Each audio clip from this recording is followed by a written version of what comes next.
Hello, everybody. Welcome to this webinar. I'm Aline Jordans. I'm Innovation Manager at Haemers Technologies, and I will be your host today. At my right, there is Jan Haemers. Hello, Jan. Hello, Aline. Hello, everyone. So, as you know, today we are going to talk to you about very innovative and disruptive technology for PFAS treatments. So before we start, just some practical information. This webinar will be recorded and will be available on YouTube from this afternoon.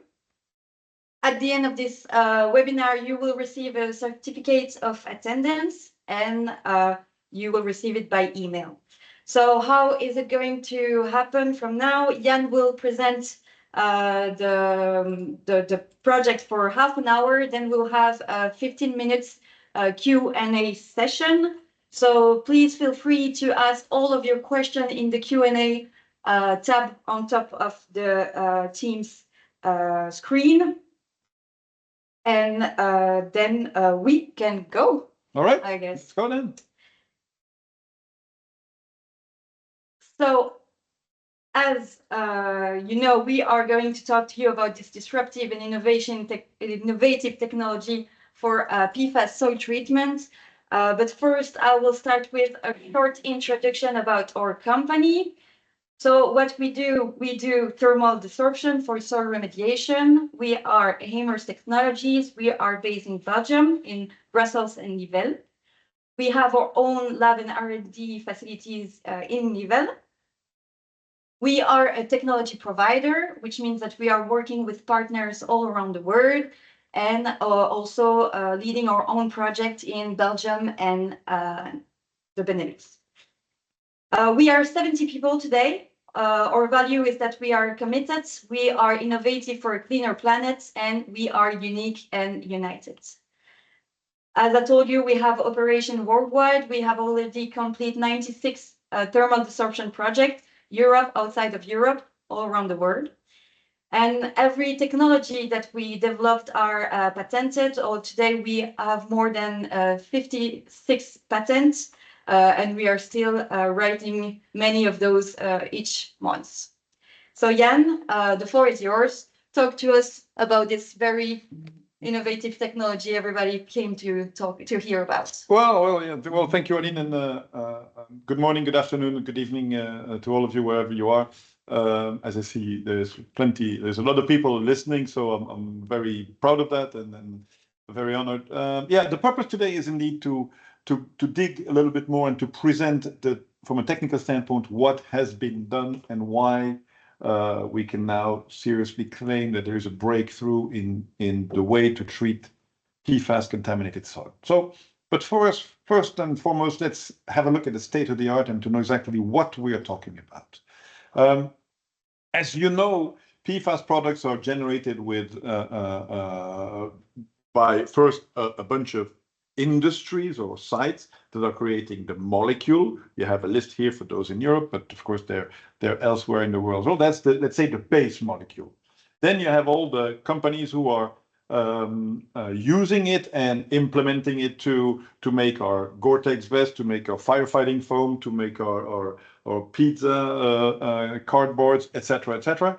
That is then the secondary applicants, and at the end, well, during the manufacturing, either primary or secondary, some parts, and we'll get to that later, will end up somewhere in the air for very light or short chain, but some will end up as solid waste, and some will end up through the water treatment in wastewater treatment plant. Now, one exception is, of course, firefighting foam, which ends up almost directly in the soil because that's how it's applied. It's used to fight fire, mostly 99% in let's say, training sessions. And where does the foam go? It goes into the soil. At the end, the political response to that, what have we done as a society? We try to ban non-essential use.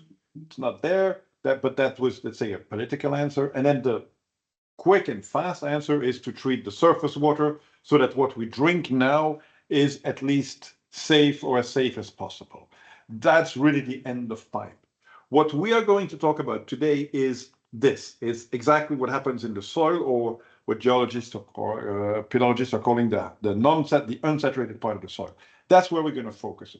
This is not a water treatment technology. It's really to treat soil as such. Now, why is soil so important? Now, this is just a quick presentation of where PFAS are. PFAS are molecules that are essentially at interfaces between vapor and liquid, between liquid and solid, but mostly vapor and liquid. And as you can see here, left and right, left is a form of representation of the soil, the vadose zone, the unsaturated, and right is a representation of the saturated zone, the groundwater. And just mechanically, there are way more interface area in the saturated zone than in the unsaturated zone. And that's why there is, as a percentage of mass, much more PFAS in the soil than there is in the water as we talk about mass. And again, I'm talking about mass. Where is it concentrated? Now, when you look at what happens to the soil, what's the state of the art? Well, we put this on this graph. Just know that, let's say there are 5 families of ways of treating soil today. The first is the most commonly used landfill. Now, what is landfill? Pretty simple. It's the best way to solve your problem and make it someone else's problem. So it's still a vast majority of the soil that is landfill now. I mean, I would say that the vast majority of the soil is nothing happens, but let's say if something happens, most of it ends up in landfill. And if I put that on my Venn diagram, which is what we want to achieve, the Venn diagram will say that does landfill eliminate PFAS? No, it does not. The PFAS remains PFAS. Does it keep soil functions? Of course it does not, because it takes everything out. So essentially the big benefit of it, or the sole benefit, is it's affordable, but you just push it forward. The second 2 technologies are essentially stabilization and soil washing. Stabilization is making such that the PFAS are still there, but they don't release into the environment, or in particularly no longer release into the groundwater, or do that much slower. That is a technology that will keep some of the soil functions going, that is affordable, but unfortunately it does not touch the molecule, so it does not solve the liability problem, and we still have that molecule there. It will release eventually one day. Soil washing is a bit deeper. We're going to start to separate things and concentrate. We see some recycling, some clean soil, but the molecule is untouched, and it is concentrated either in the water phase and then on carbon or on ions, or it is concentrated in the filter cakes, but it's not a destruction technology. What we used to do in thermal at Haemers, but also other thermal companies, was what we call conventional thermal now. It is to heat the soil, separate PFAS from the soil, and then condense PFAS back on carbon or on other absorbing means. We have a higher rate of recycling of clean soil, but we still keep the molecules intact or degraded and shorter chains, and we'll get to that later. And then last but not least, incineration, claiming now to have some destruction, definitely long chains, not about the short chains, and I'll get to that later. That's the state of the art.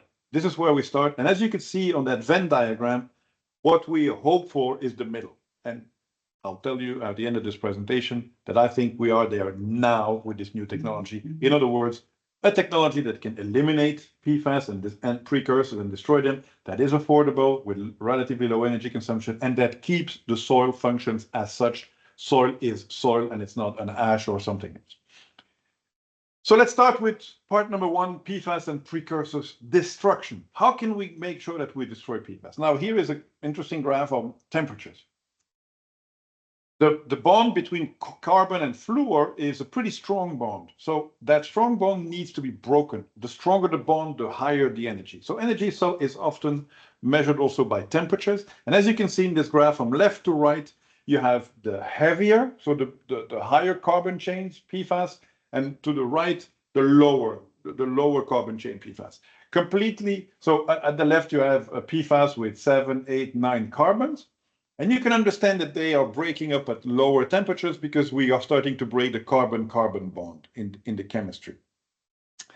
But of course, the farther you go to the right, then you get 3 and then 2 and then 1 carbon molecule. So the last one being CF4, it's 4 fluor atoms on 1 carbon molecule. That's the strongest of all strongest bond. The more fluor you have on the carbon, the stronger the bond is. So that's the strongest one. And that's why you see, it's not surprising that, of course, you need higher and higher and higher temperatures to break those bonds. And 1400 degrees is kind of the magic number. And it's not, it says more than 1400 degrees. And I need just the second graph to tell you what's the difference. It's either, let's say, 1400 or 1600, depending on whether your combustion is wet or dry. Why is that? It needs to be wet. It needs to be in presence, of course, of oxygen, that's combustion, but it needs to be in presence of hydrogen, because our goal is to break up carbon and fluor. The carbon will go to oxygen to form CO2, and we need to provide hydrogen molecules so that the fluor can bond with hydrogen to form HF. Later about HF, but the HF ratio is important to be able to achieve that at 1400. So 1400 is not enough. It's 1400 in the right conditions. Now, if you look at if we focus more on the destruction technology, so I forget about the technologies that are there to manage or to concentrate. What we're going to present is essentially something that we now have proven at the demo phase that is destroying long and short chains. It's called the CSTD, the new thermal conductive heating. High temperature waste incineration has been proven commercial and successful for long chains.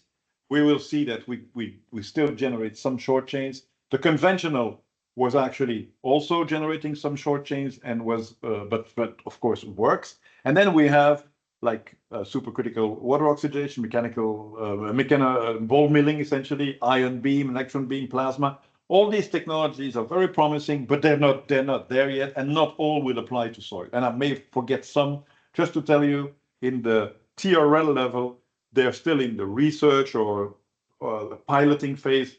What we are presenting today is something that is definitely commercial today. Byproducts, when we start to heat and to burn, temperature is essential. It's not new. It goes back to 2007. I just took an example of PTFE. You can see that as far as 2003, the science knew that by burning PFAS, you will generate TFA, CF4, C2F4, and a bunch of other short chain, what we call short chain or precursors. So 1, 2, 3, 4 carbons. So very short chains that are, by the way, very hard to measure. But we know that for a long time. So it's important to do combustion well and to hit the right temperature. And usually it's much higher than this. Same thing for PFOS. You'll see, sorry for the slide, I just realized it's in French, but it tells you the same story. If you stay below 1000 degrees, you don't destroy all the short chains in PFAS. Now, just a side, you have heard about target analysis or non-target analysis. So essentially, we go to the lab and we want, give me the 4 PFAS, 22 PFAS, 35 PFAS. That's called target analysis. And just want everyone to understand what target versus non-target is. If my goal is to say, count how many mercury thermometers I have, and I have this here, I go to the lab will tell me, Jan, you have 1 thermometer. So the answer will be 1. Then if I take that thermometer and I break it down, then I send it to the lab will come and say, Jan, you have 0 mercury thermometer. So essentially, if I focus only on target analysis, my job is done. And that's what has happened with long chain PFAS, is that you may break the PFAS, create other products that have even worse impact, but you would not notice it. You'll think you're world champion because you had PFAS before, you don't have them after, it's done, it's cool. This is exactly what has happened. This is also what made analysis pretty complicated in this business. Part number 2, keep soil functions. Now, keep soil functions means structure and texture of the soil, biodiversity, biomass production. That's what the soil is meant for. Storing, filtering, transforming nutrients, and of course, at the end, carbon storage. If you go to the conventional technologies, let's say stabilization does a relatively good job, soil washing does a relatively good job, thermal dissolution does a good job, incineration and dig and dump, of course, don't, because you're done. Nobody can claim that something that has been incinerated at 800, 900, 1,000 degrees is still soil. It is not. So that's regarding soil functions. Just aside, because we've asked that very often. Well, when you heat soil, in this case, you'll see we heat soil 350, 400 degrees, it's all dead. I thought that until a couple of years ago, until I realized that it was not the case. Here's an example of the soil in situ that was heated. And this is the same site a year later. And actually, it's even better 2 years later. We had to go back for several reasons on that site. And what you can see is that despite the fact that it has heated, at the end, we actually, and we didn't know that, now we know it, of course, we're smarter, we cookify the organic matter. So we create a form of biochar without noting it in the organic matter. And after treatment, the soil remains there at 30, 40 degrees with a lot of food. So essentially life comes back extremely fast. And as you can see in this picture on the right-hand side, it grows more on the parcel that has been treated than on the parcel that is not. So, and stay tuned for the next webinars on the soil we have treated with PFAS. We have tomatoes now growing in our office here, and so we'll hopefully at the end of the summer have a nice barbecue and some salads with it. So yes, soil functions are kept. Part 3, energy. Let's say 3 categories. You have the very low energy consumption, landfill, stabilization, soil washing. By and large, if we go soil washing, 50 to 100 kilowatt hours per ton. Let's say we put that in a low energy consumption. Thermal dissolution is medium. Why? We're in the range of 300 kilowatt hours per ton. When you go to incineration, you're in the range of 1200. So that gives you an order of magnitude on how much energy is needed. It's not zero energy, but it's not high energy either. Now, why is thermal working? Because PFAS are volatile. Now, it looks like the previous slide I showed you, but it's in the other way around. The very light PFAS are on the left, and the very heavy are on the right. And now, because this is about boiling, about changing phase, going from liquid to gas. Of course, the heavier the molecule, the higher temperature is needed to change it to the vapor phase. I think we can all understand that. But bottom line, we know that at 350 and definitely between 350 and 400, all the PFAS, including the very long chain, are volatile. I'm not talking about broken, I'm just saying they have changed. They have moved from a liquid phase, absorbed phase, to a volatile phase. And you'll see that's the core reason why they can be extracted from the soil. If you change them, if you change their phase, now you can extract the vapors much easier than you can extract what is liquid and absorbed. And it's been documented in several publications as well that depending, of course, on temperature and residence time, you can achieve 99.999% extraction. Now let's dig into what we have done, what we have demonstrated, what we have shown. Case study, Korsør. This case study has been financed by the Danish EPA through the 5 Danish regions. It's been a very successful way of funding because they have decided to fund these demonstration by providing enough resources so that everything that should be and could be analyzed was analyzed, so that the results could be made public and were undisputable. Eurofins was in charge of all the analytical part, and we did the execution with our partner, very long time partner in Denmark, Arkin. Where is the project located? In Korsør? Korsør is ground zero in Denmark for a PFAS. It's a former firefighter academy. And it is not a pilot, it's a demonstration. You'll see demonstration. Why? Because it's relatively high concentrated soil, 200 to 1100 micrograms, because it's at a firefighting facility. We did it in a containerized system. It's 2 times 32 tons, so it's big enough to be called demonstration. It's not just in the lab or at very small scale. We did it with 6 heaters.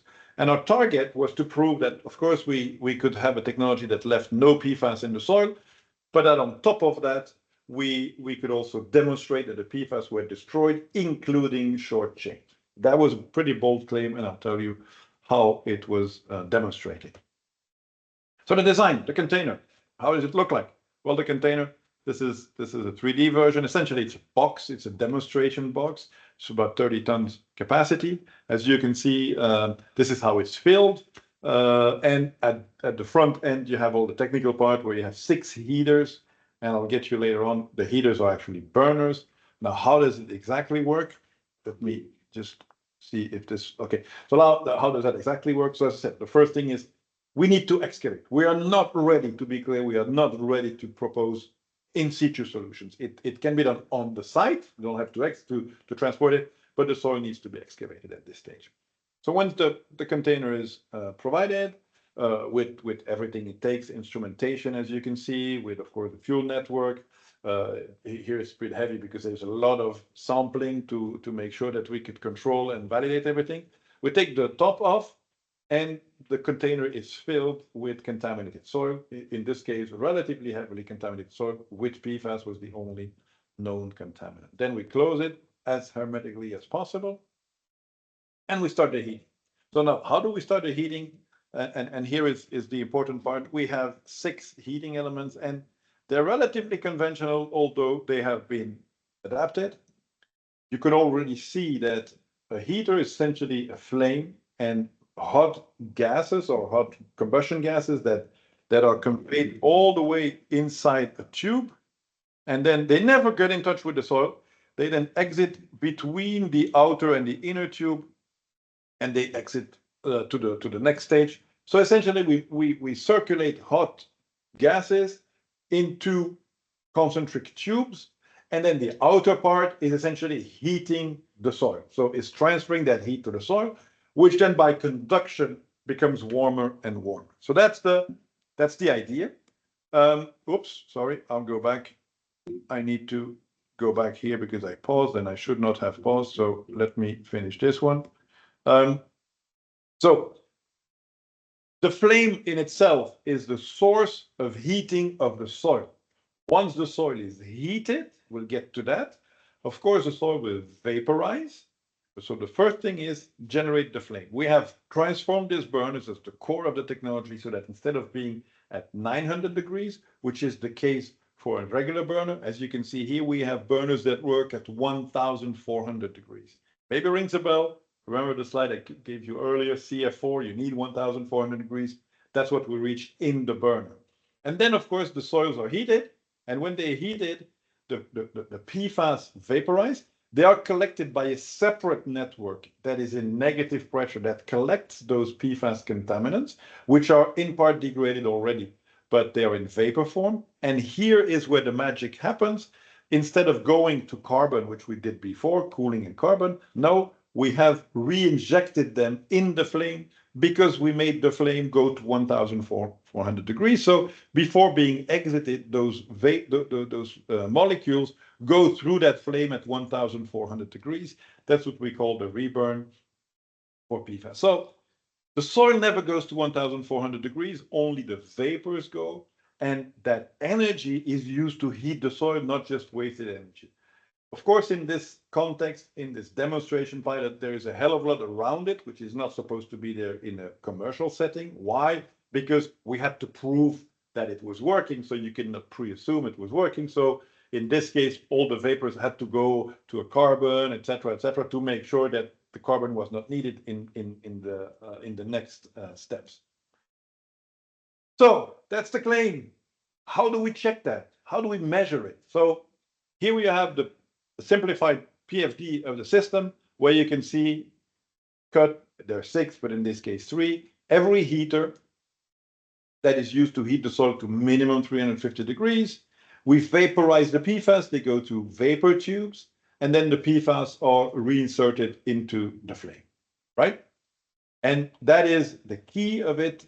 In order to prove that it will work, we'll do several things. The first is to prove that we can heat and that the soil can be clean. And secondly, we will show and we'll have to prove that the vapors that come out that are clean are completely clean of PFAS and short chains. And more important also, that the vapors that come out of the soil before reburn contain indeed PFAS and short chain. So first about the heating, the soil itself. This is on the left-hand side, the theory. This is the modeling. You see, we heat it from the outside. And slowly and progressively, 1 day, 5 days, 10 days, 15 days, we reach the coldest point, in this case in the middle, we reach 350 degrees. In theory, 15 days. Pretty surprisingly, normally it goes a bit the other way around. The reality was between 12 days for batch 1 and 14 days for, the other way around. 14 days for batch 1, 12 days for batch 2. That's the actual number. It can also change when it varies a bit about based on humidity, but essentially a relatively quick treatment compared to what we usually see, which is about 60 days for that kind of treatment. So we have reached temperature? Yes, check number 1. Here you can see about the setting, and here you can see the soil clean after that. That's the soil when we excavate that we did the test. So is it clean? Well, In this case, the sampling on the soil was based on PFAS 4 and PFAS 22. The regulatory target is 10 micrograms for PFAS 4 and 400 for PFAS 22. We did 9 samples times 2 because we did 2 batches at different depths and different positions in the container. Not all samples were non-detect. Out of the 18 samples, we had 1 sample that came up with 0.27, 3.6, and 0.14. So way below the target, but still some limit. But all others, whether it's targeted, whether it's non-target, they were all non-detect. So not very surprising, but just good to check. So still very low concentrations for the very few points where we had detecting some residuals. We also took samples of the soil and compared the leachate from the soil before and after. As you can see in the bottom here, before treatment, the sum of PFAS 4 when it comes to leachate, we had 11,000 nanograms, 17,000 on leachate for the 22 PFAS, and that went down to 4.2 and 11. So very low concentration. Not zero, but very low. So that's good for the soil. Now let's go with the gases. This is the temperature inside the burner. Now, it's all color. Let's put it on a graph. The magic line here is 1,400. As you can see, we were at 1,400 for meters in second. In this case, is about the same. So for 1 second, and we had peaks above 1,900 with very high turbulence. So yes, we achieved the theoretical target of being at least at 1,400 degrees. So we have perfect mixing and a lot of energy. Let's take all the sampling just for your information, and you get that in the report as well. You have all the methods that have been used. As I said, the Danish regions and the Danish government allowed us to test whatever was possible. Some were accredited, some were not accredited. Some samples were made sent to Sweden, some to Germany, some to the US. Pretty extensive. Here you see the absorption. So you see, sorry, OTM 45, OTM 50. So OTM 45 is essentially focused on analyzing vapors for longer chains, and OTM 50 for shorter chains. Longer chains because the vapors are cooled, then are going to asparaging and on an absorption support. The short chain because it's directly going into a canister. What's the proof here? Sampling before, what we call before reburn, so the vapors that come directly out of the soil, and then sampling after reburn in the red part here. So we have 2 points of sampling to make sure that we can see before and after. So you can see a pretty extensive sampling device, extensive and expensive, by the way, as well. No surprise, before reburn, whether it's on the liquid part or on the gas part, we see PFAS, longer chains. We see some of 4, some of 22. Also, top assay, we see quite a lot of PFAS. Not surprising, that's what we were expecting. Now, here is where we had our first celebration. This is the results, and I encourage you to download the report as was made public, because you have, I think, a couple of 100 pages of reports, of analytical reports.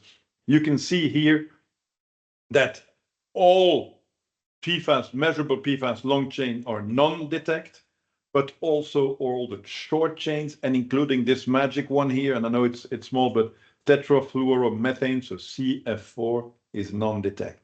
So again, we were extremely happy when we saw that whether it's target and non-target, we have non-detect in the vapors after reburn when it comes to fluoride components.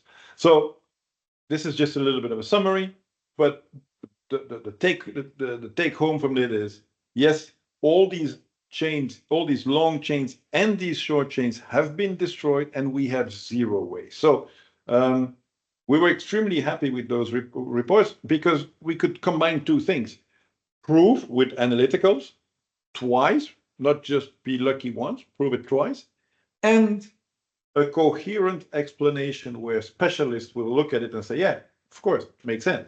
1,400 degrees, clear. I mean, it is as expected. It's not a black box. We pretty open and say how it works. Before I close, just want to end the other point about energy balance, just to make you understand the pretty or an intuitive question is, but 1,400 degrees, how do you guys do it? It's got to cost a lot of energy. In a conventional one, I take just an example of a treatment that reaches about the same temperature for dioxin treatment, for example. We would use 6 kilowatt hours per day per ton as an energy consumption, and it would take about 60 days to reach target. In this case, once corrected for the pilot settings and anything that is not needed in a full scale, we're in the range of 25 kilowatt hour per day per ton. So substantially more than the other one, which explains 1400 instead of 900 degrees. But it only takes 12 days because we convey way more heat to the soil than in the regular setting. Total, if you do the math, 360 here, 300 here. So yes, it sounds counterintuitive, but with much bigger burners, we actually consume less energy. And what we pay and what we emit is energy, it's not power. So just that as a step. And now, conclusions, next step. Well, the first thing is we believe now that when we look at the state of the art and where we want it to be, we have moved that thermal desorption with this system to something that is really the core and the holding grail we're looking for, so that we can now claim seriously that PFAS are destroyed and we don't create short chains, or we destroy those short chains. We keep soil functions, and we think that the whole thing is within affordable range.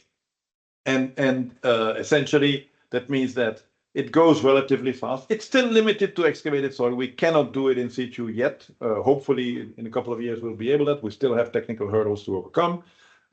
We leave no waste behind, which also means no liability behind. Because we destroy the whole thing, we don't need a vapor treatment unit. The burner itself is its vapor treatment unit, and it's developed to be more or less plug and play and be commercially available probably just right after the summer, by the time we just finish the construction of the next unit.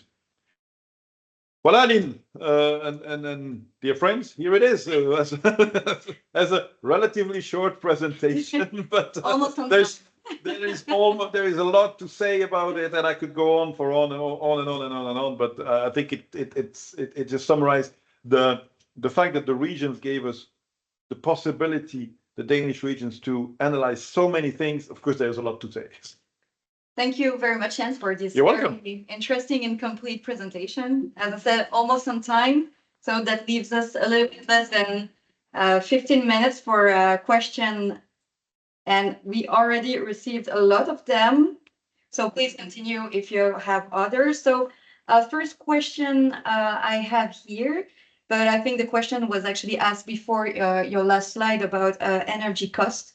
But yeah, someone is asking that the energy cost to reach and maintain 1400 degrees must be very high. Yeah, so I think I explained it with the second to last slide.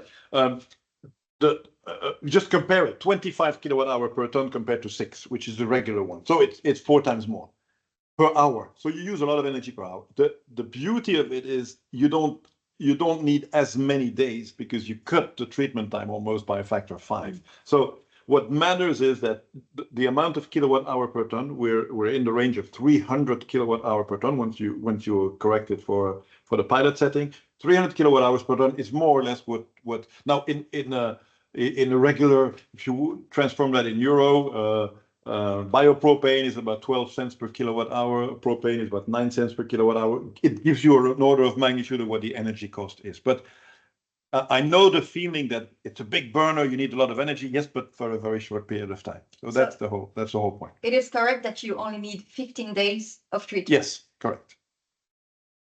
Okay. Another question here asking if the challenge for the future is then to scaling up this to full scale.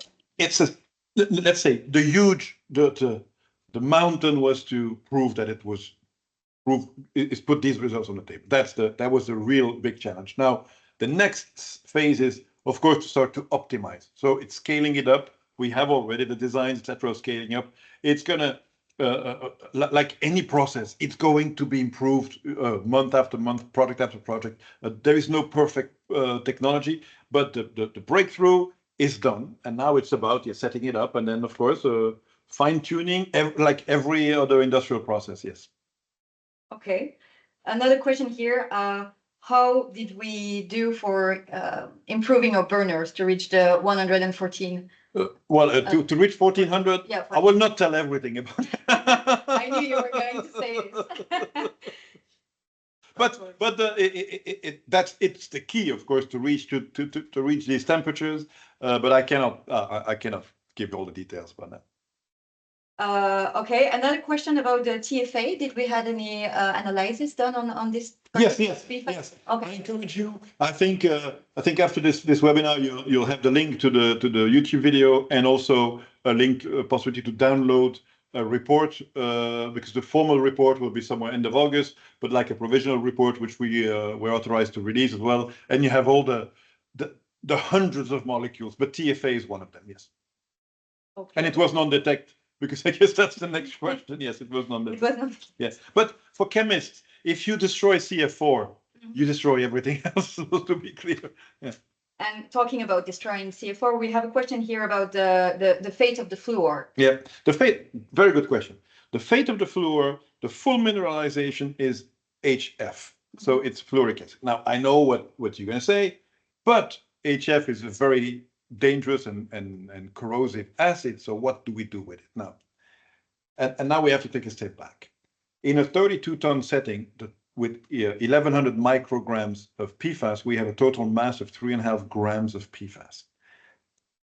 When we mineralize completely those 3.5 grams of PFAS, in the highest of highest concentration, we're at 0.12 ppb of HF in the vapor. So we are below detection limits. So yes, we create HF, but we're still below detection limit. So, but that's the full mineralization. In the next iteration of this test, we are now talking to labs to see if we can still try to get some form of sampling where we can go lower into that detection to completely prove full mineralization. But the full mineralization is there. It's just that HF is still way below the limit because of the sheer small quantity in mass of PFAS.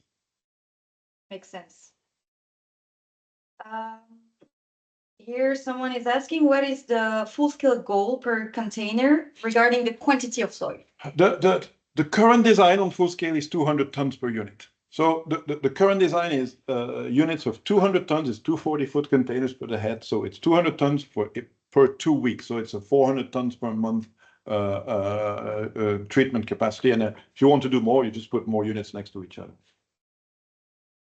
Thank you. Someone is asking here, what do we do with the waste after the treatments? Well,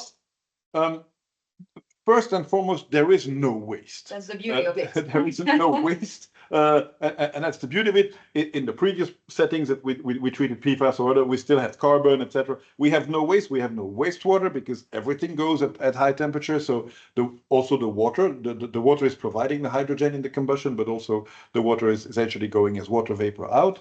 The soil itself is reused as soil. Some of it, as you could see, is here in the office and is now serving for ground for tomatoes, but the soil is back to soil. So there is no waste. And wait to have this barbecue and eating the tomatoes.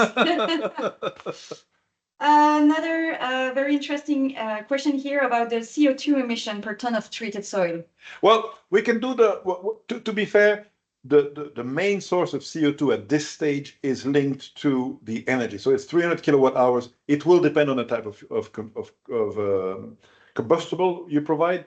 In this particular setting, we use propane. So I don't have by heart the CO2 emission of 300 kilowatt hour of propane, but it's simple.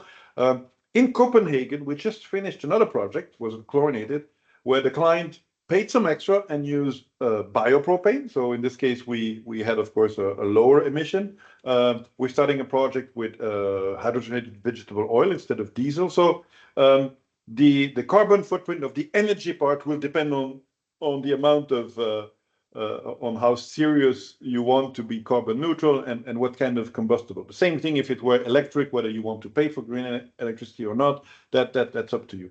And then next to that, the setting in a container is very, very positive from a carbon footprint, because compared to the previous one, we have, again, no waste. We have no insulation material, we have no steel, we have no, I mean, we have all that, but it's completely reused from one batch to another. So there is no other consumables other than energy.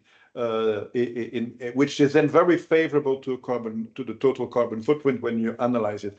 Surprisingly enough, in thermal, one of the big elements of carbon footprint is often concrete, is often the use of carbon, activated carbon. By eliminating all that, we also have a serious drop on our carbon footprint. Absolutely. Someone is actually asking if when we insert and remove the soil, do we harm the instrumentation and library? No, the instrumentation is all inside it. Will there be wear and tear? Yes, like in any other equipment, and that's what I'm saying. The improvement will also probably reduce wear and tear. It's still the beginning, so we cannot claim that we have a technology that is completely let's say wear and tear proof, but that will come with time. But the instrumentation is inside, that we don't have to re-put it in every time. Where is this container right now? It's just here. It just arrived back from Denmark. So I know it. That's why I know it. And where is it going, actually? Well, I cannot tell right now where it's going, but the next 3 or 4 projects are for the next let's say 2 months will be in Belgium, and we're building a second one now in order to be able to go wherever this one needs to be tested, whether it's overseas or elsewhere in Europe. Thank you. What are the commercial competitive advantage of this technology compared to the other ones? Well, before going into commercial, the main competitive advantage is you're done with it. You have clear, not only a certificate, but also the reassurance that your contaminant of concern, in this case your PFAS, is completely destroyed. And I would add one more argument is by applying high temperature of desorption, 350 to 400, and that destruction at 1400, you are very likely also treating contaminants you don't even know today. Because when it comes to organics, and I'm not talking about metals, but when it comes to organics, at that temperature, almost all organics are volatile. And at 1400 with excess oxygen and the presence of hydrogen, yes, all organics are destroyed into carbon and then whether it's sulfur, fluor, or hydrogen. So I would say certainty and saying, starting to see now that my stock goes down. I mean, that the mass of my contaminant is going down. I think that's the main commercial advantage that I don't think other technologies that are in the commercial phase can offer today. It's not managing, it's really destroying. And then regarding the total price, what it would cost, I think when I compare it to what landfills are charging or something like that, it's pretty close to that same range when I analyze the cost. So I think for a very comparable price, getting rid of your contaminants and getting rid of your liability is a huge commercial advantage or argument. Okay, guys, because we're starting to run out of time, we're just going to take 1 or 2 last questions. But I want to say that we are going to send you a form for every remaining question, and we will answer to all of those questions, and we will send this answer to you. So sorry if we could not answer to all, but you are very, very active today. But maybe I can add one thing just regarding all the questions. I see I don't see the whole list, but we are going to dig deeper into this. As I said, I was restrained by timing. We will we'll use all these questions to make thematic webinars. We're probably going to have one specifically on what to do with clean soil functions, one specifically on energy, one specifically on fate of short chains, one specifically on total cost, etc. So I think if I could go deeper into that, every single one of this topic would require probably half an hour or so. So we're going to do that. That would be our next series. So stay tuned. Do you know when it will happen? Probably just after the summer. I think yeah, probably early September. We're going to announce it we're going to plan it also based on all the questions that are in here. We're going to set them up, but I think it's going to be somewhere early September. So stay tuned and have a look at your email for those. And hopefully we'll have the barbecue with my tomatoes. So to conclude, one last question, which I find also very interesting. How does this process comply with evolving EU regulation on PFAS treatments? Pretty good question. We tend to overcome that.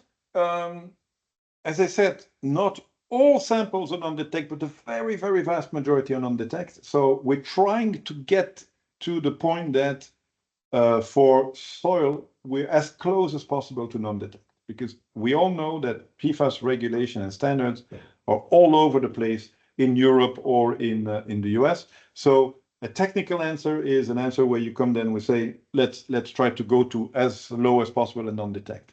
Same thing for emissions. That's what we have already proven. We're in the non-detect phase. So that when it comes to the EU regulation on how clean is clean and what can be reused, I'm not so worried if there is a little bit left or like 0.2 micrograms. The point is this technology is really focused on the source areas. This technology makes sense if you have a firefighting, a training ground, a factory where PFAS were produced or applied, wastewater treatment plants. I mean, high concentrations, take care of 80% of the mass. That's where it is. It's not designed to clean up the whole country and the 10 centimeters. That's not the purpose of low concentration. It would work for low concentration, but I think it would be a waste of money and resources. It's really to focus on trying to put the resources to clean 80% of the mass. There's where it makes sense. And I think after treatment, those soils will be lower than the soil than anything around it. Will it be completely non-detect? I cannot guarantee it because the results are not 100% non-detect, but they're very close to it. But that's essentially the result you have. So I think at some point there is also common sense and regulation that no one will ask you to be cleaner than the surroundings at some point. Yes, now you have to be clean, but that's the point. Okay, very clear. Thank you, Jan, for answering half of the question, or maybe a quarter of those. So as I said, don't hesitate to reach us if you have any question. We are going to launch this other series of webinar in September. So we hope that we will be able to answer to all of you. And thank you for participating to this webinar today. We hope that you enjoyed it. And have a nice lunch for those in Europe. Yep. Or and stay tuned because there's more news coming. So yeah, we're very excited about it. Yeah, thank you. Bye. Thank you very much.